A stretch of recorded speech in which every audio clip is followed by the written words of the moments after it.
নমস্কাৰ সকলোকে আজি আমি নেপালৰ যেটো ঘটনা বৰ্তমান সংগঠিত হৈ আছে অৰ্থাৎ কাঠমাণ্ডু টোটালি বাৰ্নিং অৰ্থাৎ জুই লাগি গৈছে আৰু নেপালৰ পাৰ্লিয়ামেন্টত জুই লগাই দিছে সাধাৰণ জনতাই আৰু কি কাৰণত এনেকুৱা ঘটনাটো সংগঠিত হৈছে তাৰ প্ৰত্যেকটো বিষয় আমি আলোচনা কৰিবলৈ যত্ন কৰিম আপোনালোকে সকলোৱে জানে যে নেপালত ৰাজতন্ত্ৰ প্ৰচলন আছিল প্ৰায় 300 বছৰ ৰাজতন্ত্ৰ প্ৰচলন আছিল আৰু 2008 চনত বহু প্ৰটেষ্ট হৈছিল যে বৰ্তমান আৰু ৰাজতন্ত্ৰ নালাগে আৰু সেই মৰ্মে ৰাজতন্ত্ৰটোক ইন্ট কৰা হৈছিল মানে অন্ত পেলাই 2008 চনৰ পৰা মানে লাহে লাহে গণতান্ত্ৰিক সিস্টেমটো তাতে আনাৰ চেষ্টা কৰিছিল আৰু ফাইনালি 2015 চনত নেপালে এখন কনস্টিটিউশন এডপ্ট কৰিছিল 2015 চনত আৰু কনস্টিটিউশন যেতিয়া এডপ্ট কৰিলে অৰ্থাৎ এটা ডেমক্ৰেটিক কান্ট্ৰি যেতিয়া বনাব বিচাৰিলে আৰু এখন সংবিধান গঠন কৰি পেলাই আৰু ফাইনালি তেওঁলোকে পলিটিক্যাল পাৰ্টিৰ ওপৰত হ্যান্ডওভাৰ কৰি দিলে কান্ট্ৰিখন আৰু পলিটিক্যাল পাৰ্টিয়ে এতিয়া ডেভেলপ কৰিব বা এনেকুৱা থটস এটা সাধাৰণ নাগৰিকৰ আছিল যে গণতান্ত্ৰিক যেটো সিস্টেম হেতু যেহেতু আহিলে এতিয়া যিখিনি আমাৰ ইয়ং জেনাৰেশনস আছে বা তেওঁলোকৰ চাকৰিৰ পৰা আৰম্ভ কৰি এনে সোশিয়াল ইনফ্ৰাষ্ট্ৰাকচাৰৰ পৰা আদি কৰি মহিলা সবলীকৰণৰ পৰা আদি কৰি প্ৰত্যেকটো সাইট সোৱা চিন্তা কৰিব আৰু নেপালখনক এটা উন্নতিৰ দিশলৈ গতি কৰাব এটো সাধাৰণ নাগৰিকৰ চিন্তাধাৰা আছিল কিন্তু এই যে ৰাজতন্ত্ৰ অন্ত পেলালে 2008 চনত আৰু 2015 চনত কনস্টিটিউশন এডপ্ট কৰিলে অৰ্থাৎ সংবিধান এখন তৈয়াৰ কৰি 15 চনত লাগু কৰিলে তাৰ পিছতো সাধাৰণ মানুহখিনিয়ে নেপালৰ একো লাইফষ্টাইল পৰিৱৰ্তন দেখিব পৰা নাছিল ৰাজতন্ত্ৰৰ সময়ত যেটো পৰিৱেশ আছিল সেই একেটা পৰিৱেশেই বৰ্তমান সময়তো আছিল অৰ্থাৎ ৰাজতন্ত্ৰ আৰু গণতন্ত্ৰৰ মাজত কোনো ডিফাৰেন্স নাছিল যেতিয়া ৰাজতন্ত্ৰ আছিল যেটো পৰিৱেশ আছিল অৱনতিদায়ক অৰ্থাৎ কোনো চাকৰি নাই এমপ্লয়মেন্ট নাই ইনফ্ৰাষ্ট্ৰাকচাৰ নাই ডেভেলপমেন্ট নাই ঠিক তেনেকুৱাকে গণতন্ত্ৰৰ যেটো সিস্টেম আনিলে সেই সিস্টেমটো তেওঁলোকে একো পৰিৱৰ্তন দেখিব পোৱা নাছিল বিশেষকৈ ইয়ংষ্টাৰ সকলে যেটো জেনজি আন্দোলন বুলি কোৱা হৈছে ইয়াত মেইনলি অন্তৰ্ভুক্ত হৈছে 13 বছৰৰ পৰা 28 বছৰৰ যিখিনি ইয়ংষ্টাৰ তেওঁলোকে অন্তৰ্ভুক্ত হৈ আছে এই আন্দোলনটোত আৰু এই জেনজি আন্দোলনটোৰ মেইন মোটিভ হেতুৱে যে ফ্ৰাষ্ট্ৰেচন কিহৰ ফ্ৰাষ্ট্ৰেচন তেওঁলোকৰ আনএমপ্লয়মেন্ট আন্ডাৰ ডেভেলপ আৰু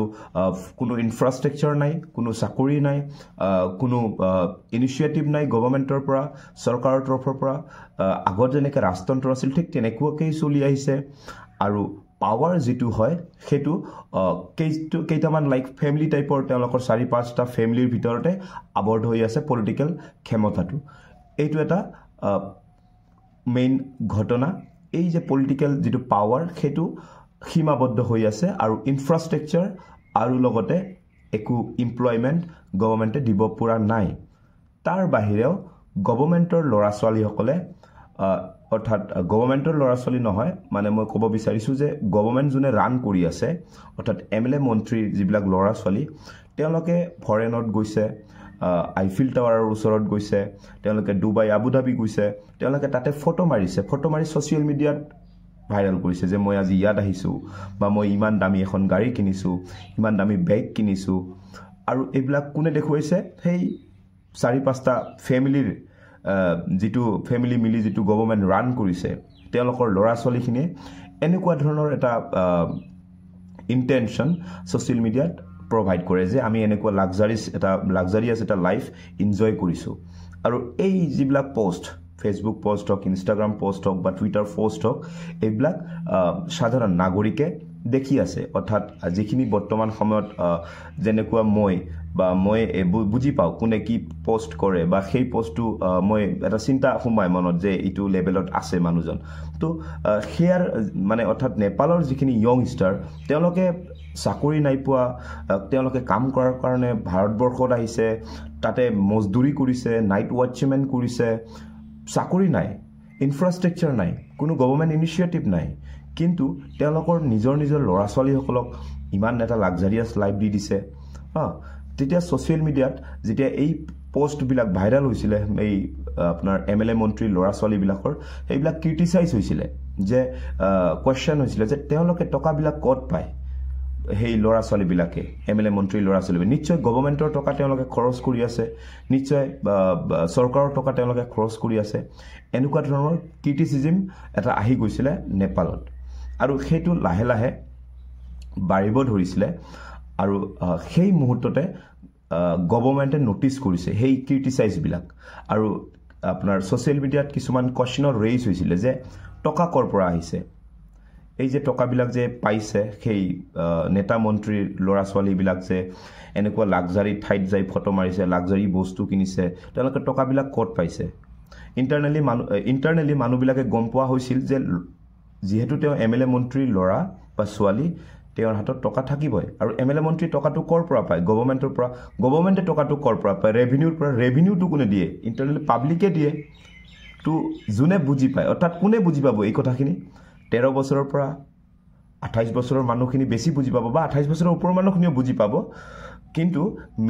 তাৰ ওপৰৰ মানুহখিনি কি কৰিব ইমান গুৰুত্ব যে চলি আছে চলি থাকক কিন্তু এতিয়া মই আছোঁ মই হ'ব নিদিম কিয় হৈ আছে এনেকুৱা মই মাতিম প্ৰতিটো বিষয়ত হয় নাই সেই ঠিক তেনেকুৱা 13 বছৰৰ পৰা 28 বছৰৰ ভিতৰত যিখিনি ল'ৰা ছোৱালী তেওঁলোকে মাতিছে কোৱেশ্যন ৰেইজ কৰিছে যে ক'ত পালে ইমান টকা কেনেকৈ আহিল তেওঁলোকৰ হাতত ইমান টকা এনেকুৱা ধৰণৰ ক্ৰিটিচিজমবিলাক ছ'চিয়েল মিডিয়া প্লেটফৰ্মত চলি আছিল বহুত আগৰে পৰা কিন্তু চৰকাৰে নটিচ কৰিলে এই ক্ৰিটিচিজমবিলাক বাঢ়িব ধৰিছে আৰু চৰকাৰে যোৱা বছৰ এটা ইনিচিয়েটিভ আনিছিলে যিটোৰ জৰিয়তে এই ছ'চিয়েল মিডিয়া প্লেটফৰ্মবিলাকক দবাই ৰাখিব বিচাৰিছিলে এটা নীতি অৱলম্বন কৰিব দিলে যিটো নীতিৰ জৰিয়তে গভৰ্ণমেণ্টে এনেকুৱা কৰিব পাৰে যে যিটো কণ্টেণ্ট মিছ ইনফৰমেশ্যন বা যিটো নেকি থ্ৰেট ফৰ নেশ্যন বা চাইবাৰ ফ্ৰড এনেকুৱা বুলি ভাবে সেইটো গভৰ্ণমেণ্টে ৰিমুভ কৰিব পাৰে সেইটো এটা নীতি আনিব বিচাৰিছিলে কিন্তু ছ'চিয়েল মিডিয়া প্লেটফৰ্মবিলাকে সেইটো এগ্ৰী নকৰিলে আৰু বহু ছ'চিয়েল মিডিয়া প্লেটফৰ্মে সেই নীতিটোক মানি নল'লে আৰু কোনেও সেইটো হয়তো এগ্ৰিমেণ্টত হেৰিও নকৰিলে গতিকে গভৰ্ণমেণ্টে এইটো নোৱাৰিলে কণ্ট্ৰল কৰিব ছ'চিয়েল মিডিয়াত তেওঁলোকে হেছটেগ এইবিলাক লিখি গ'ল hashtag Nepal kids nepo baby সেই তেওঁলোকৰ ল'ৰা ছোৱালীবিলাকক ক্ৰিটিচাইজ কৰি গ'ল আৰু লাহে লাহে এইবিলাক বাঢ়ি গ'ল য়ংষ্টাৰবিলাকে এইবিলাক কৰা বাঢ়ি গ'ল আৰু ফাইনেলি কি কৰিলে 2025 চনৰ ছেপ্টেম্বৰৰ 4 তাৰিখে ফুললি বেন কৰি দিলে ছ'চিয়েল মিডিয়া প্লেটফৰ্ম নেপালত মানুহবিলাক হতবাক হৈ গ'ল টোটেলি বেন বহুত লছ হৈ গ'ল এতিয়া ছ'চিয়েল মিডিয়া লছ হ'লে কি হয় বেন হ'লে কি হয় পোনপ্ৰথমেতো মানুহবিলাকৰ কমিউনিকেশ্যনটো ডাইৰেক্ট গেপ হৈ যায় কমিউনিকেশ্যন নহয় বিজনেছত বহু প্ৰভাৱ পৰে কাৰণ মানুহে হোৱাটছএপ হেৰিৰ জৰিয়তে আজিকালি বহুত কমিউনিকেশ্যনছ বা লেনদেনৰ বিষয়ে কথাও পাতে সেইবিলাক ডাইৰেক্টলি বন্ধ হৈ গ'ল আৰু তাৰপিছত ফাইনেলি লাহে লাহে কি হ'ল তেওঁলোকে অফিচিয়েলি ষ্টেটমেণ্ট দিছিলে যে কি কাৰণত গভৰ্ণমেণ্টে এই বস্তুখিনি বেন কৰিব লগা হ'ল তেওঁলোকে কৈছিলে নেশ্যনেল ছিকিউৰিটি চাইবাৰ ক্ৰাইমৰ যিটো ৰেট বাঢ়ি আছিলে নেশ্যনেল ছিকিউৰিটি থ্ৰেট আহিছিলে মিছ ইনফৰমেশ্যন প্ৰভাইড কৰা হৈছে ছ'চিয়েল মিডিয়াত এনেকুৱা ধৰণৰ যুক্তি দিছিলে গভৰ্ণমেণ্টে আৰু এইবিলাক ৰিজনতে গভৰ্ণমেণ্টে এই ছ'চিয়েল মিডিয়া প্লেটফৰ্মবিলাক স্তব্ধ কৰি ৰাখিছে গতিকে গভৰ্ণমেণ্টে ভাবিছিলে যে ছ'চিয়েল মিডিয়াটো বন্ধ কৰাৰ লগে লগে ক্ৰিটিচিজমটো সমাপ্ত হ'ব অৰ্থাৎ যিহেতু ছ'চিয়েল মিডিয়া বেন কৰি দিয়া হ'ল এতিয়া ছ'চিয়েল মিডিয়া প্লেটফৰ্মবিলাক সেই ক্ৰিটিচিজমৰ জৰিয়তেতো টকা ইনকাম কৰে গুগল হওক ফেচবুক হওক তেওঁলোকে টকা পায় সাধাৰণ নাগৰিকে এইবিলাক কৰি থাকে সিফালে ফেচবুকেও টকা পায় গুগলেও টকা পায় টুইটাৰৰ টকা পায় তেওঁলোকৰ নিজৰ বেনিফিটছৰ কাৰণে তেওঁলোকে এইবিলাক খোলে পাব্লিকে নিজৰ ক্ষেপটো প্ৰকাশ কৰে আকৌ গভৰ্ণমেণ্টৰ প্ৰব্লেম হয় যে আমাৰ বিষয়ে ক্ৰিটিচাইজ চলি আছে ঠিক মুহূৰ্তত গভৰ্ণমেণ্টে কি কৰিলে টোটালি বেন কৰি দিলে 4 তাৰিখৰ পৰা এই ছেপ্টেম্বৰত আৰু বেন হোৱাৰ লগে লগে যেটো ক্ষেপ আছিল সেই ইয়ংষ্টাৰসমূহৰ বা সকলোৰে ক্ষেপবিলাক প্ৰকাশ কৰিব নোৱাৰা হৈ গ'ল ইজনে সিজনক ক'ব পাৰে কিন্তু সোশ্যাল মিডিয়াত সকলোৰে আগত প্ৰকাশ কৰিব নোৱাৰে তো এটো কি হল এটা প্ৰেছাৰ কুকাৰ যেনেকুৱা পাম্প হয় আৰু ভালভটো কিয় দিয়া থাকে পাম্পটো উলাই যাবলে কিন্তু সেই ইয়ংষ্টাৰখিনিৰ মাজত যেটো চিন্তাধাৰা আছিল বা যেটো চিন্তাধাৰা মনত আছিল যেটো প্ৰকাশ কৰিব বিচাৰি আছিল কৰিব পৰা নাই হেতু কি হল ব্ৰাষ্ট হৈ গল লাইক প্ৰেছাৰ কুকাৰ গভৰ্ণমেণ্টে ভাবিছিল যে আমি যেতিয়া সোশ্যাল মিডিয়া বন্ধ কৰি দিম সোশ্যাল মিডিয়া প্ল্যাটফৰ্মৰ যিমান কৰ্মকৰ্তা আছে বা অনাৰ বিলাক আছে আমাৰ গভৰ্ণমেণ্টৰ ওচৰত আহিব আৰু আমি তেওঁলোকক ৰুল এণ্ড ৰেগুলেশনছ বনাই দিম তেতিয়াৰ পৰা কি হ'ব সোশ্যাল মিডিয়া সমূহ গভৰ্ণমেণ্টৰ নেতৃত্বত প্ৰচলন হ'ব কিন্তু সোশ্যাল মিডিয়াটো অনাৰ বিলাক গভৰ্ণমেণ্টৰ ওচৰত যোৱাৰ কাৰণে এটা সময় লাগিব কিমান দিন বন্ধ কৰি ৰাখে বা কি কথা হেবিলাক কোনো ৰিপৰ্ট ওলোৱা নাই ডাইৰেক্ট বন্ধ কৰি দিছে ইমিডিয়েটলি কি হৈছে এটা এনজিও আছিলে এইটো এনজিওটোৰ নাম আছিলে hemi Nepal okay hemi Nepal lead কৰিছিলে সুদান গুৰুং তেওঁ হেমি নেপাল নামৰ এটা এনজিও ৰান কৰি আছিল যেটো এনজিওয়ে সাধাৰণ মানুহখিনিক সহায় কৰে এনজিওৰ কামে হেতু থাকে জেনাৰেল পাব্লিকক হেল্প কৰা যিকোনো ক্ষেত্ৰতে বা তেওঁ আৰু কিছুমান ইনিশিয়েটিভ লৈছিল সেই এনজিওটোৰ জৰিয়তে তো তেওঁ চিন্তা কৰিলে যেহেতু সোশ্যাল মিডিয়া বেন হৈছে এতিয়া সোশ্যাল মিডিয়াত একো প্ৰটেষ্ট কৰিব নোৱাৰি তেওঁ এটা আন্দোলনৰ চিন্তা চৰ্চা কৰিলে আৰু যেটো আন্দোলন অকল ষ্টুডেণ্টে কৰিব আৰু ষ্টুডেণ্ট বিলাকক অনুৰোধ জনালে যে বেগ পানীৰ বটল ড্ৰেছ হেনেকে আন্দোলনত অংশগ্ৰহণ কৰিব লাগিব আৰু তেওঁ এটোও কথা কৈছিল যে কোনো পলিটিক্যাল পাৰ্টি ইয়াতে ইনভলভ হ'ব যাতে নালাগে বা ইনভলভ হ'ব যাতে নোৱাৰে এটো টোটালি সাধাৰণ মানুহৰ প্ৰটেষ্ট হ'ব সাধাৰণ মানুহখিনিৰ ক্ষোভ প্ৰকাশৰ হৈ এই আন্দোলন চলিব এতিয়া সোশ্যাল মিডিয়া কিয় বন্ধ কৰিছিল আপোনালোকে ক'লোৱে মই তেওঁলোকৰ লৰা ছোৱালীৰ ক্ৰিটিসাইজ হৈ আছিল গভৰ্ণমেণ্টৰ ক্ৰিটিসাইজ হৈ আছিল আৰু এতিয়া আকৌ ৰেলি বা ৰাস্তাত আন্দোলন কিয় কৰিব লগা হল সোশ্যাল মিডিয়া বন্ধ ক্ষোভ প্ৰকাশ কৰিব লাগে আৰু এটো কাৰ নেতৃত্বত প্ৰথমতে আৰম্ভ কৰিলে যে এটা এনজিও আছিল যেটো নেতৃত্ব দিছিল সুদান গুৰুং তেওঁৰ এনজিওটোৰ নেতৃত্বত হেতু আন্দোলন আৰম্ভ কৰিছিল আৰু আন্দোলনটো ইমান মানে জলদি স্প্ৰেড কেনেকে হল হেতু টিকটকৰ জৰিয়তে স্প্ৰেড হৈছিল তাতে যেহেতু টিকটকটো চলি আছে আৰু টিকটকৰ জৰিয়তে এই আন্দোলনটো খুব ক্ষিপ্ৰ গতিত মানুহখিনি জনা হৈছিল আৰু তেওঁলোকে অংশগ্ৰহণ কৰিছিল এই আন্দোলনটোত আৰু এই আন্দোলনটো চলি থাকিল আন্দোলনটো চলি থকাৰ মাজতে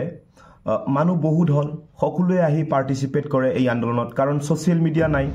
মনৰ ক্ষোভ প্ৰকাশ কৰিব নোৱাৰে আন্দোলনত আহি চিঞৰে গণতান্ত্ৰিকভাৱে তেওঁলোকে আন্দোলন কৰি আছিল আৰু গভৰ্ণমেণ্টে পুলিচ প্ৰশাসনৰ দ্বাৰা নিয়ন্ত্ৰণ কৰি আছিল কিন্তু কি কৰিলে পুলিচেও অলপ ভায়োলেন্ট হল বা জনসাধাৰণে অলপ হেতু পৰিবেশ ক'ব নোৱাৰে যেতিয়া বহুত মানুহ হৈ যায় তেতিয়া কি হল পুলিচৰ গুলিত 19 জন মানুহ মৃত্যু হল নেপালৰ আৰু লগতে 400 জন মানুহ ইনজুৰ মানে দুখ পালে দুখ যন্ত্ৰণাত ভুগিব থাকিলে ডিকা সমস্যা খাই গল সেই ভিৰত আৰু 19 জন টোটালি ডেথ আৰু গভৰ্ণমেণ্টে ভাবিলে যেহেতু 19 জন মৰিছে নিশ্চয় ভয় খাব আন্দোলনটো বন্ধ হ'ব কিন্তু গভৰ্ণমেণ্টৰ চিন্তাধাৰা ভুল আছিল ভয়ানকতকৈ ভয়ানক ৰূপ ধাৰণ কৰিলে যত নেকি সাধাৰণ নাগৰিকে পাৰ্লিয়ামেণ্টকে জ্বলাই দিলে ইমান সময়তে আন্দোলনখিনি অকল ৰাস্তাতেই চলি আছিল কিন্তু যেতিয়া সেই 19 জন মানুহ মৰিলে আৰু বহুত মানুহ ইনজুৰি হৈ থাকিল তেতিয়া লাহে লাহে যিখিনি আন্দোলনকাৰী তেওঁলোকৰ ইণ্টেনশ্যন তেওঁলোকৰ যিটো লক্ষ্য যে আমি আন্দোলন কি কাৰণত কৰি আছোঁ তেওঁলোকৰ লক্ষ্য আছিল যে কোনো ইনফ্ৰাষ্ট্ৰাকচাৰ নাই এমপ্লয়মেণ্ট নাই গভৰ্ণমেণ্টখন কাম কৰিব পৰা নাই হা তো তাৰ বাবে আন্দোলনটো লৈছে কিন্তু যেতিয়া ডেথ কৰি দিলে মানুহ 19 জনক মাৰি দিলে 200 জনক 400 জনক মানে একে অৱস্থা নোহোৱাকৈ এৰিলে গভৰ্ণমেণ্টখনে তেতিয়া মানুহখিনিৰ ইণ্টেনশ্যনটো চেঞ্জ হ'ল মানে যিটো আন্দোলনৰ লক্ষ্য আছিল সেইটো চেঞ্জ হৈ গ'ল এটা কি হ'ল যে গভৰ্ণমেণ্টখনকে ৰিজাইন কৰিব লাগে গভৰ্ণমেণ্টখন কোনো কামৰ নহয় এখন সাধাৰণ নাগৰিকৰ গভৰ্ণমেণ্ট নহয় কাৰণ গভৰ্ণমেণ্টে অলৰেডি মানুহ মাৰি দিলে গুলিয়াই গভৰ্ণমেণ্টে মাৰা নাই যদিও পুলিচৰ দ্বাৰা মাৰিছে কিন্তু পুলিচক নিয়ন্ত্ৰণ কৰিছে গভৰ্ণমেণ্টে তো ইণ্টাৰনেলি লাহে লাহে যিখিনি চিন্তাধাৰা আছিল আন্দোলনকাৰীৰ সেইটো পৰিৱৰ্তন হ'ল তেওঁলোকৰ ডিমাণ্ড হৈছে যিটো আপোনাৰ প্ৰাইম মিনিষ্টাৰ আছিলে তাতে PK অলি তেওঁক ৰিজাইন কৰিব লাগে বা এনেকুৱা কিছুমান হেৰি আছিলে কিন্তু গভৰ্ণমেণ্টে এই চিষ্টেমটো মেনেজ কৰাৰ কাৰণে পোনপ্ৰথমতে যিজন হেৰি আছিলে হোম মিনিষ্টাৰ তেওঁক ৰিজাইন কৰিব ক'লে আৰু হোম মিনিষ্টাৰে মই ৰিজাইন কৰি দিম আৰু হোম মিনিষ্টাৰে ৰিজাইন কৰাৰ পিছত PK অলি তেওঁ প্ৰাইম মিনিষ্টাৰ আছিলে তেওঁ ক'লে মই ইয়াৰ দায়িত্ব লৈছোঁ এই আন্দোলনকাৰী যিসকলে মৰিছে ইয়াৰ বাবে মই এটা খুব হায়াৰ কমিটি গঠন কৰিম যিটো কমিটি গঠন কৰিম সেই কমিটিটোৱে ইনভেষ্টিগেশ্যন কৰিব কোনে এই ঘটনাবিলাক সংঘটিত কৰিলে বা মানুহখিনিক মাৰিলে বা নিশ্চয় ইয়াতে কোনোবা থাৰ্ড পাৰ্টি ইনভলভ আছে এনেকুৱা ধৰণৰ বক্তব্য দিব ধৰিলে প্ৰাইম মিনিষ্টাৰে কিন্তু ইণ্টাৰনেলি চিষ্টেমটো কি হয় প্ৰাইম মিনিষ্টাৰৰ হেৰিতে এইখিনি মানুহখিনিক মাৰা হৈছে পুলিচৰ দ্বাৰা কিন্তু প্ৰাইম মিনিষ্টাৰে এটো তেওঁলোকৰ সিস্টেমটো কন্ট্ৰোলত আনাৰ বাবে এনেকুৱা ধৰণৰ সাধাৰণ নাগৰিকক বুজনি দিছিলে কিন্তু হেখিনি একো বুজ লোৱা নাছিলে আৰু মানুহখিনিয়ে দাবী কৰিলে যে চৰকাৰখনকে আতৰাই দিব লাগে প্ৰাইম মিনিষ্টাৰ গমে পোৱা নাছিলে কি হ'ব গৈ আছে হা তো কি কৰিলে তাৰ পিছত যে দাবী কৰিলে চৰকাৰখনকে আতৰাই দিব লাগে আৰু টোটালি যেটো পলিটিক্যাল সিস্টেম আছে হেতুক ভেনিস্ট কৰি দিব লাগে আৰু তাৰ সিস্টেমটো তেওঁলোকে সাধাৰণ নাগৰিকখিনিয়ে এইখিনিয়ে বিচাৰিলে ধৰক ইন্ডিপেন্ডেন্ট বিচাৰি আছে যদিও তেওঁলোকে ফ্ৰীডম পাইছে কিন্তু এনেকুৱা এটা পলিটিক্যাল পাৰ্টিয়ে তেওঁলোকক দমন কৰি আছিল যত নেকি তেওঁলোকৰ কোনো ইনফ্ৰাষ্ট্ৰাকচাৰ নাই কোনো এডুকেশ্যন ইনিশিয়েটিভ নাই কোনো এমপ্লয়মেন্ট নাই একো ধৰণৰ নাইয়ে যদি নাইয়ে তেওঁলোকৰ ৰাইটস টু কোট থাকে একো বস্তুৱে হেৰি কৰিব নোৱাৰে তেওঁলোকে জোৰ জুলুমকে চলিব লগা হয় তো তাতে এক প্ৰকাৰ এইটো এটা ফান্ডামেন্টাল ৰাইটছতে পৰে গতিকে এইবিলাক যদি নাপায় তেওঁলোকে আকৌ ইন্ডিপেন্ডেন্টৰ দাবী কৰিল কি কাৰণত যে এইখন চৰকাৰ আতৰাই দিব লাগে আমি নতুনকে চৰকাৰ গঠন কৰিম এনেকুৱা ধৰণৰ এটা দাবী আহি গল যেতিয়া নেকি এনেকুৱা মানুহখিনিক ডেট কৰিলে তেওঁলোকে আৰু এই আন্দোলন হঠাৎ এটা ভয়ানক ৰূপ ললে চিন্তাধাৰা আন্দোলনকাৰী চিন্তাধাৰাখিনি টোটালি বদলি গল আৰু যিটো চিন্তাধাৰাৰ